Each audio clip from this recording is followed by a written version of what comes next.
El Evangelio de Cristo es necesario en todo, especialmente como vamos a ver en los próximos sermones acerca de la armadura de Dios, es central en la batalla que tenemos frente a nosotros. Central. De hecho, la defensa del creyente no es más que el Evangelio de Cristo. No es una poción mágica, es el Evangelio de Cristo. Vamos a orar.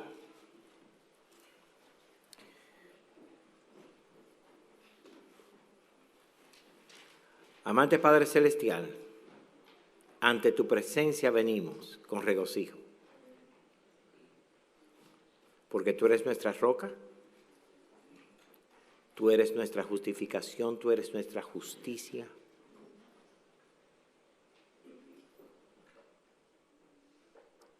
Y si tú eres por nosotros, ¿quién contra nosotros? Danos la gracia de gozarnos en el Evangelio tuyo. Lo pedimos para tu gloria en Cristo Jesús. Amén. El texto que nos ocupa en esta mañana es Efesios capítulo 6, versículos 10 al 15. Ya vamos a salir del 10 al 2 y entrar al 13 en esta mañana, pero el contexto está ahí. Efesios capítulo 6, versículos 10 al 15. Por lo demás, hermanos míos, fortaleceos en el Señor y en el poder de su fuerza. Vestíos de toda la armadura de Dios para que podáis estar firmes contra las acechanzas del diablo. Porque no tenemos lucha contra sangre y carne, sino contra principados, contra potestades, contra los gobernadores de las tinieblas de este siglo, contra huestes espirituales de maldad en las regiones celestes. Por tanto, tomad toda la armadura de Dios para que podéis resistir en el día malo y habiendo acabado todo, estar firmes. Estad pues firmes, ceñidos vuestros lomos con la verdad y vestidos con la coraza de justicia y calzados los pies con el apresto del Evangelio de la paz. Nosotros vimos en el sermón pasado que el diablo tiene herramientas que usa efectivamente en contra nuestra. Y son muchas herramientas. No pretendemos cubrirlas todas.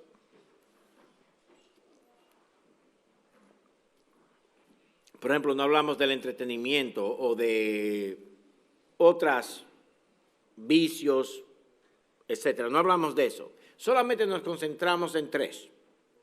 La filosofía del mundo, por la cual Satanás da su respuesta engañosa a las preguntas profundas de la vida, de dónde vengo, a dónde voy, quién soy, por qué muero. Segundo, vimos la psicología del mundo, que ha infiltrado mucho a las iglesias. Ya los problemas que tenemos no son pecados, ahora tenemos problemas mentales, problemas psicológicos, que hay que durar 435 años para ver cuál es el fondo del problema, y nunca se habla de pecado. El problema está afuera, no en el corazón nuestro, y ese es el engaño de Satanás. Y también vimos el último enemigo, la última herramienta, mejor dicho, que el enemigo usa, es la cultura. Es que así lo hacemos en nuestro país, es que así lo hacemos aquí, es que así es que nos comportamos acá. Y la cultura tiene una ventaja muy grande, y es que la cultura no se enseña, la cultura se toma, se agarra. Es algo que a uno se le pega. Es peor que el coronavirus. Y una cosa, hermano, en cuanto al coronavirus, en abril 30 ya nadie va a hablar de eso. ¿Ok? Pero en el mensaje de hoy introducimos la vestimenta del creyente en la batalla contra el diablo. Contra esta filosofía mundana, contra esta psicología mundana, contra esta cultura mundana.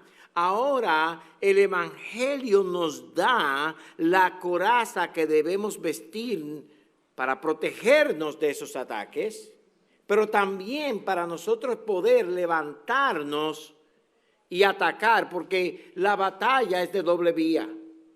Hay amigos que están perdidos y están engañados por esas cosas, y es el Evangelio de Cristo en la boca nuestra que va a darles libertad. Así que vamos a ver, voy a ver una cosa, dos partes de la armadura de Dios en esta mañana, pero las veré de manera breve. Tendremos la cena del Señor y vamos a desarrollar un poco más en los sermones que vienen. El primer aspecto de la armadura de Dios que vemos es la verdad. La verdad.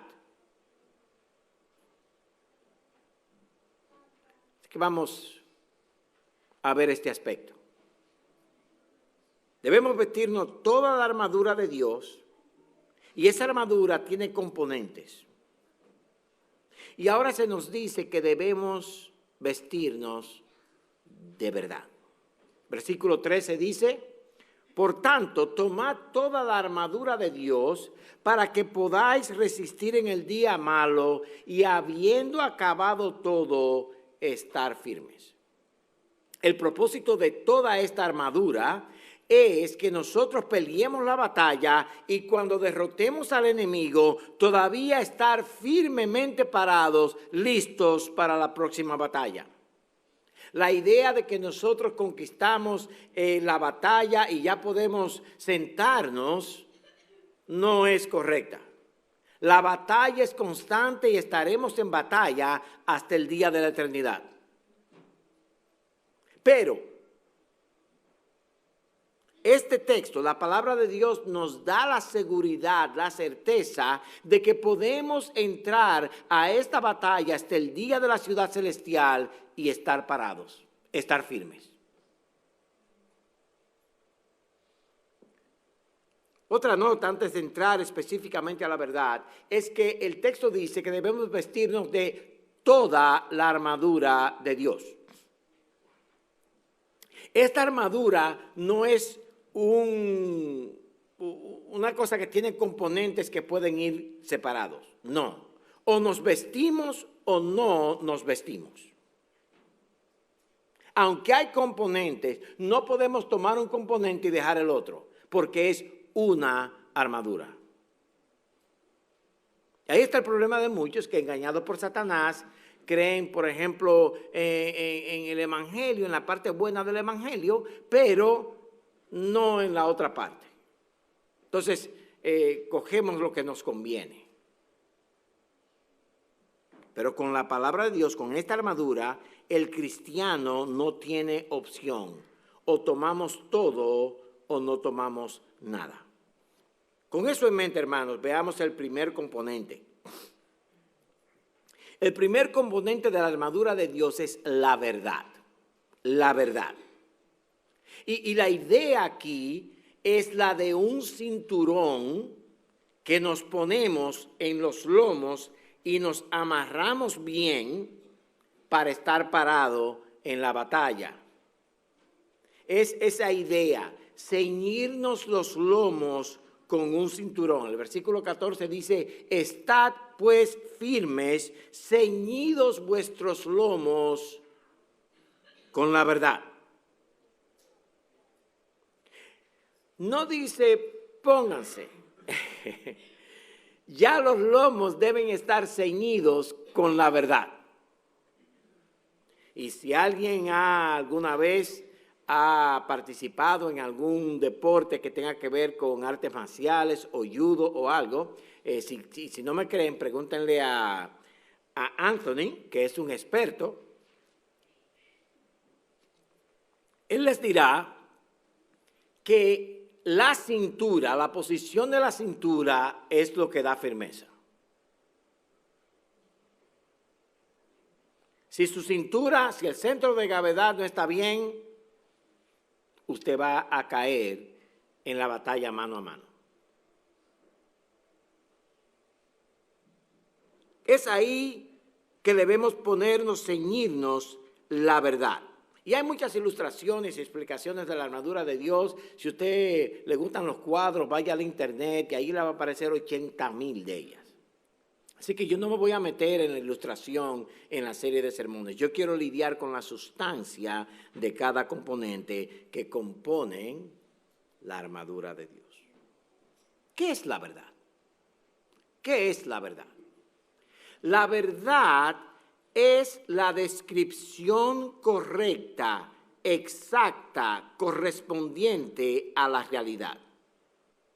La verdad no es la realidad. La verdad es la descripción exacta, correcta, correspondiente a la realidad.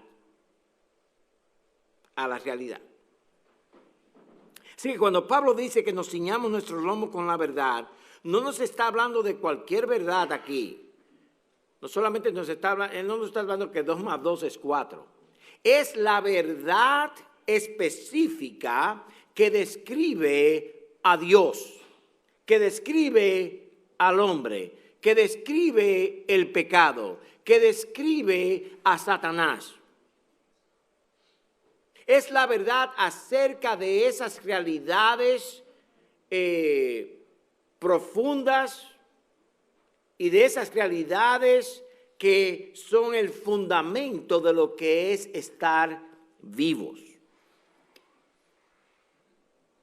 Ahora, si debemos ceñirnos con la verdad, la descripción de las cosas, de las realidades últimas, de las realidades importantes,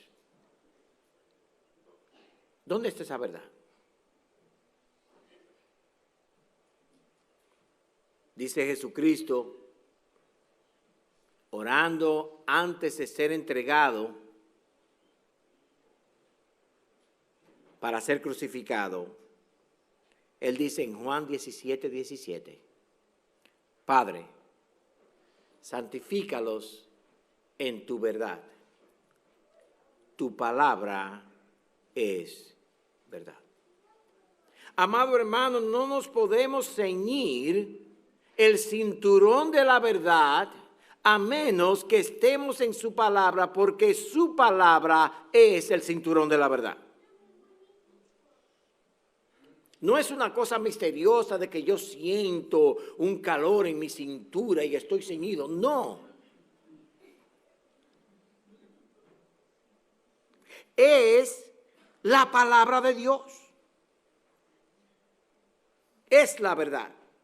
El Salmo 19:9, que lo cantamos, muchas veces dice, el temor de Jehová es limpio, que permanece para siempre. Los juicios de Jehová son verdad, todos justos. Todo lo que Dios ha dicho acerca de lo que es bueno o malo, todos los juicios de Dios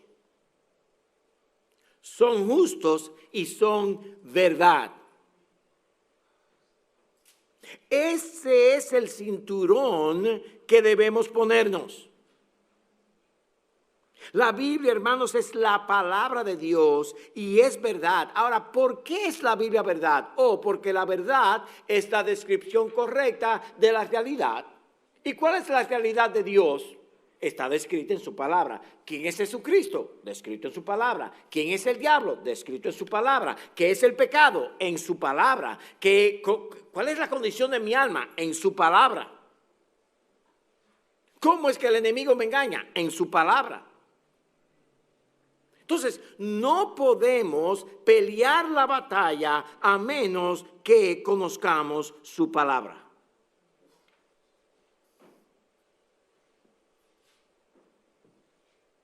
¿Cuántos de ustedes son pecadores?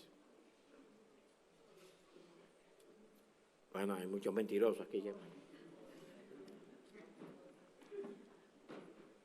Todos somos pecadores. Pero ¿cómo podemos ser libres de la esclavitud del pecado? Por su palabra. Por su palabra. Jesús declara esto en Juan capítulo 8, versículos 31 y 32.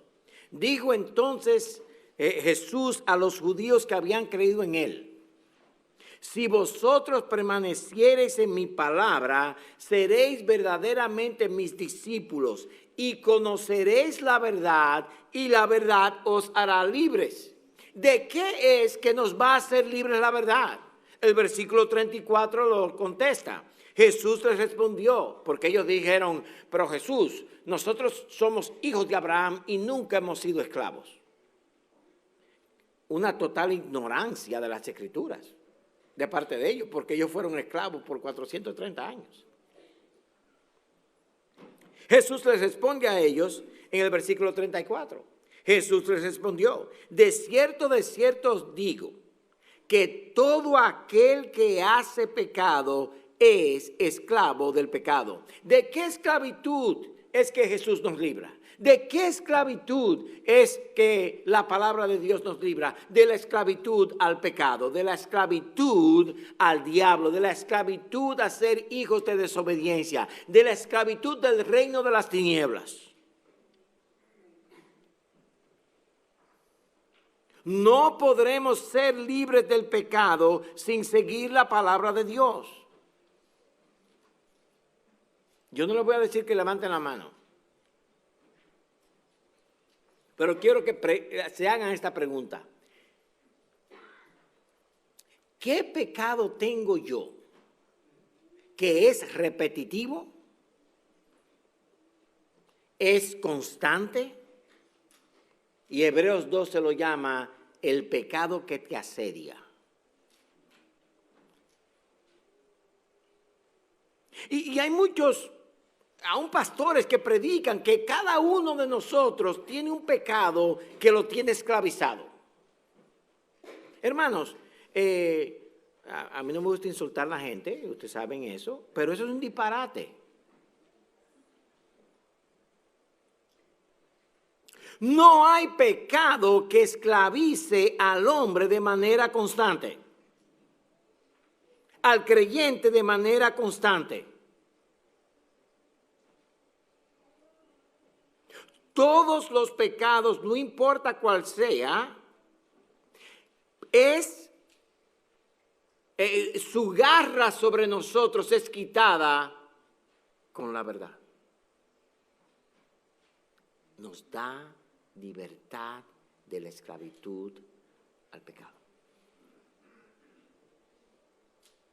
Pero es que yo me enojo fácilmente. Bueno, hasta que tú no lo veas como pecado ante Dios, no vas a tratarlo como pecado. Y los pecados se tratan con la verdad que nos libra de ellos. Ahora, la verdad de la palabra de Dios se hace mucho más importante porque el diablo solo tiene un arma. Esa es la ventaja que tenemos nosotros contra el diablo. El diablo por naturaleza es mentiroso y solamente puede hacer una cosa: engañar. El diablo no puede hacer otra cosa. El diablo no puede nada. El diablo solamente engaña. ¿Y cuál es el antídoto para el engaño?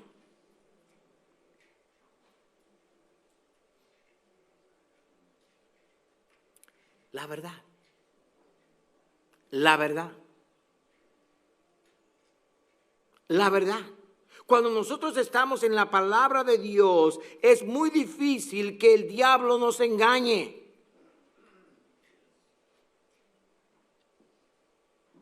Y Dios en su palabra habla a cada área de nuestras vidas que posiblemente son atacadas por Satanás con su engaño.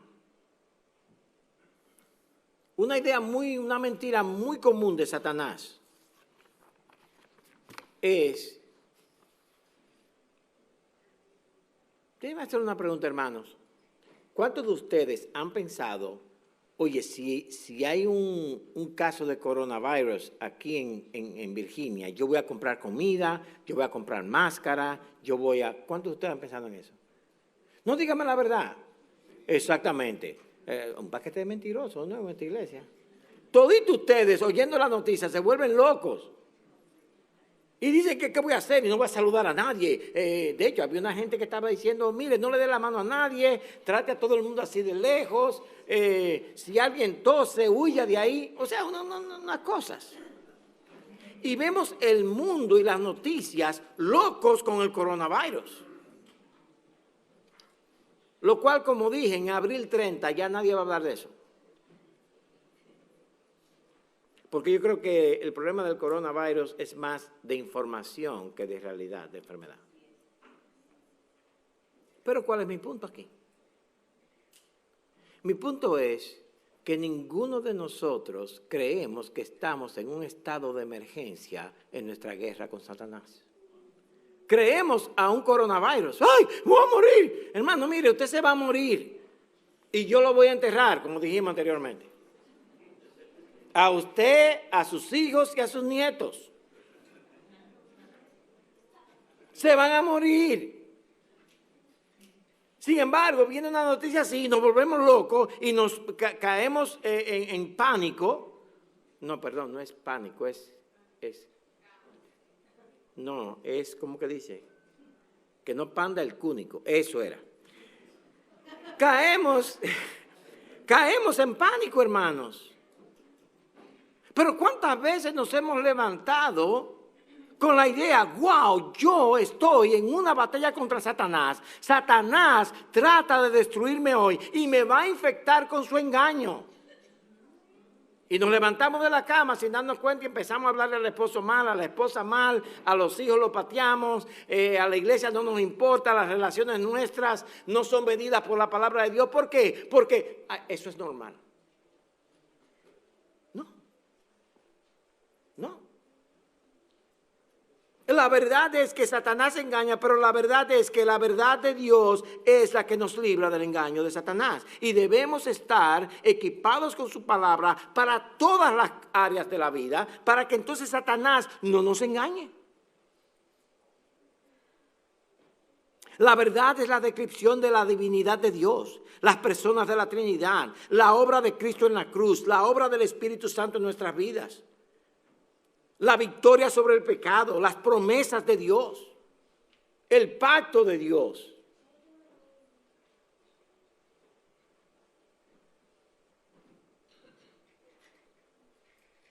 La verdad abarca lo que es la iglesia, la misión nuestra en la historia. La verdad nos explica cómo Dios salva al pecador, cómo vencemos al pecado, cómo vivimos en comunión con Dios y con los hermanos en Cristo. La verdad nos indica cómo criar a los hijos, cómo amarnos en el matrimonio. Todo lo que tiene que ver con la vida, Dios nos lo da en su palabra, en su verdad. ¿Con quién me casaré? ¿A quién tendré de amigo? ¿En qué trabajo iré? Me quiero mudar. ¿Por qué? Porque allá hay un trabajo bueno.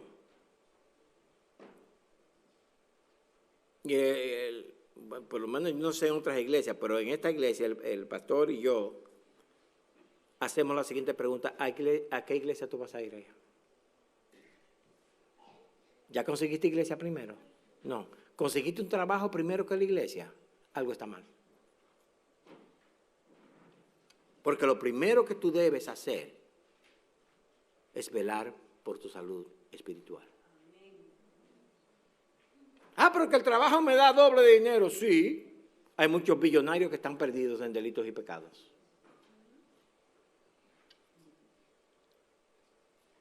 Amados, la verdad, para que sea efectiva, no solamente debe ser entendida, debe ser obedecida.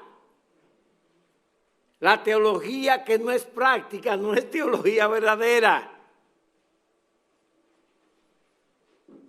Déjenme ponérselo en las palabras de Jesús. al final de su discurso, el llamado Sermón del Monte. Oiga lo que Jesús dice en Mateo 7, 24 y 25.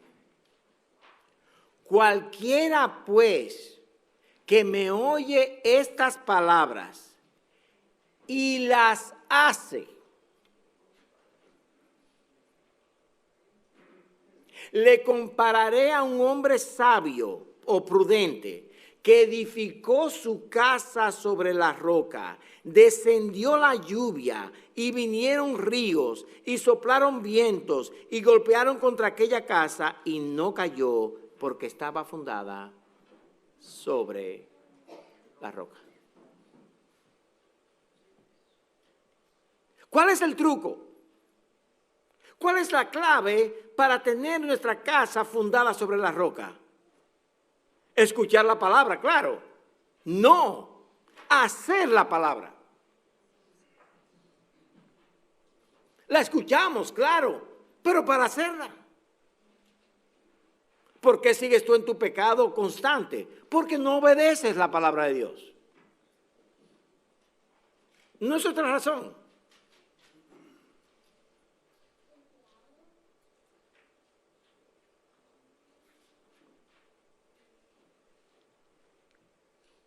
Cristo es la verdad.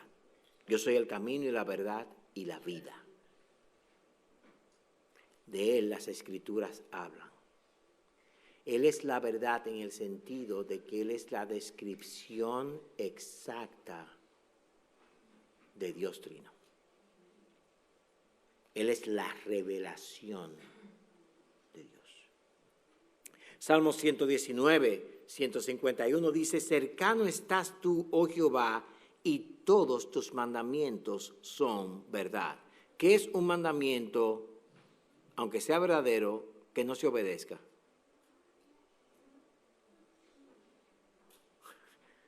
No vale la pena, no te hace nada. La luz está roja, el mandamiento es te debes parar. ¡Bum! Tú cruzas.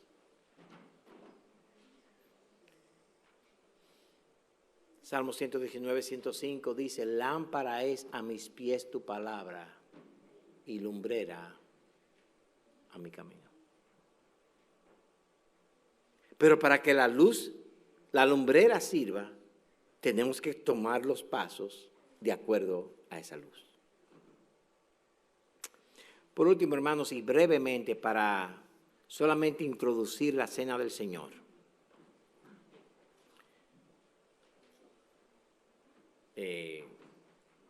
Vamos a hablar un poco de la justicia, que es el segundo elemento de la armadura de Dios. Versículo 14, estad pues firmes, ceñidos vuestros lomos con la verdad y vestidos con la coraza de justicia. Aquí esta coraza es el chaleco contra balas. Es lo que protege nuestros órganos vitales. La justicia de Cristo. Esta justicia, hermanos, no es la justicia de un juicio. Esta justicia aquí se refiere a la rectitud de Cristo en nosotros, que es imputada, toda su rectitud perfecta es imputada a nosotros, se nos pone a nuestra cuenta y Dios nos declara justos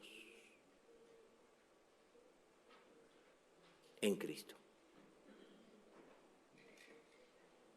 Cristo nació, Cristo vivió, Cristo murió, Cristo resucitó, Cristo ascendió al cielo en toda justicia y lo hizo en nuestro lugar y como nuestro representante.